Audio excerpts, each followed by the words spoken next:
Crime world প্রতিদিন দুপুর 12টায় শুধুমাত্র আর+ গোল্ডে। জরাজীর্ণ বাঁশের সাঁকো, জীবনের ঝুঁকি নিয়েই চলছে পারাপার। প্রশাসনকে বহুবার জানিয়েও মেলেনি সুরাহা। এই ছবি ধরা পড়ল বাঁকুড়া সোনামুখী ব্লকের রনপুর এলাকায়।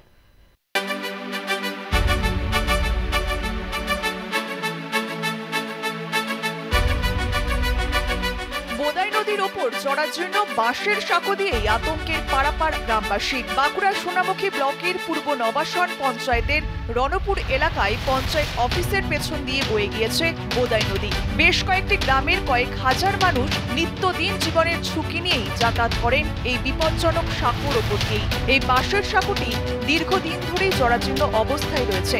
অভিযোগ স্থানীয় প্রশাসনকে জানিয়েও মেলেনি সুরাহা। যাওয়ার আগে হাট বাজার পড়ে যায়, তো হাট বাজার এই ব্রিজটা ছাড়া কোনো হাট যাওয়ার কোনো ওদের রাস্তা নেই। তো এখানে সাধারণ মানুষের প্রচণ্ড অসুবিধা। পঞ্চায়েতের কাছে অনুরোধ জানাবো এটা যেন দ্রুত বিডিওর সঙ্গে কোঅপারেশন করে ব্রিজটা দয়া করে ব্রিজে যেন হয়, সাধারণ মানুষের উপকার প্রচণ্ড হয়। এই বিষয়ে শুরু হয়েছে শাসক বিরোধী চর্চা। সোনামুখী বিজেপি বিধায়ক দিবাকর খড়ামি জানান, তৃণমূল কংগ্রেস শুধু কাটমানি নিয়ে ব্যস্ত আছে, মানুষের উন্নয়নের দিকে এদের কোনো নজর নেই। অন্যদিকে বাঁকুড়া জেলা পরিষদের তৃণমূল কংগ্রেসের সদস্য দেবাশিস ঘোষ জানান, এলাকায় বিজেপি বিধায়ক রয়েছে, বিজেপি সাংসদ রয়েছে, তারা এলাকার কোনো উন্নয়ন করছে না, তারা শুধু রাজনীতি নিয়ে ব্যস্ত রয়েছে। বৃষ্টির খুবই প্রয়োজন, কিন্তু শাসক দল হয়তো বলবে যে বৃষ্টি বিজেপি এখন পঞ্চায়েতের ক্ষমতায় আছে, বিজেপি কেন করছে না। কিন্তু ওই ব্রিজ পঞ্চায়েতের ফান্ড থেকে হওয়া সম্ভব নয়। কিন্তু পশ্চিমবঙ্গে ক্ষমতায় রয়েছে তৃণমূল কংগ্রেস। তো বিভিন্ন জায়গায় আমরা দেখছি যেমন রাস্তাঘাট খারাপ, অনেক জায়গায় ব্রিজের প্রয়োজন, সেই ব্রিজ করছে না। কিন্তু শাসক দলের নেতারা ব্যস্ত আছে কাটমানি, চুরি, দুর্নীতি এসবের সঙ্গে। আর এই চোরগুলোকে বাঁচানোর জন্য, মিটিং মিছিল করার জন্য, চোরগুলোকে বাঁচানোর জন্য, কোর্টে উকিলকে পয়সা দেওয়ার জন্য, তার জন্য এই সরকার ব্যস্ত আছে।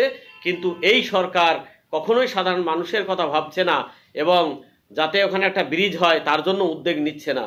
সরকারের তো কোনো গাফিলতি নাই, এখানে এমপি এমএলএ দুটোই বিজেপি, কিন্তু এদের কোনো ভূমিকা আছে বলে আমার মনে হচ্ছে না, বা কোনো কিছু প্রপোজাল দিচ্ছে না। যখন আমরা কোনো কাজ করছি যে বলছে যে আমি এই প্রস্তাব দিয়েছিলাম, কিন্তু উনি যদি ইনিশিয়েটিভ নিতেন, বিধানসভায় আরও কিছু বেশি তুলতেন এই ঘটনাগুলো, তাহলে ভালো হতো। এমপি যদি নিজের ল্যাবের টাকা খরচ করে কিছু কাজ করতেন তাহলে আমাদের ভালো লাগতো, কিন্তু ওনারা কাজ করেন না। এমপি তো 5 বছর আসেনি, এলাকায় কোনো উন্নয়ন এমপির নাই। ওর ঘাড়ে দায় চাপিয়েই দায়িত্ব সারছেন। বাস্তবে এই বাঁশের সাঁকোটি দীর্ঘদিন ধরে জরাজীর্ণ অবস্থাতেই রয়েছে। জীবনের ঝুঁকি নিয়েই নিত্যদিন পারাপার করছেন এলাকার বাসিন্দারা। এখন প্রশ্ন, এই সাঁকো সংস্কারের দায় নেবে কে? বাঁকুড়া থেকে মিলন কর্মকারের রিপোর্ট, আর+ নিউজ।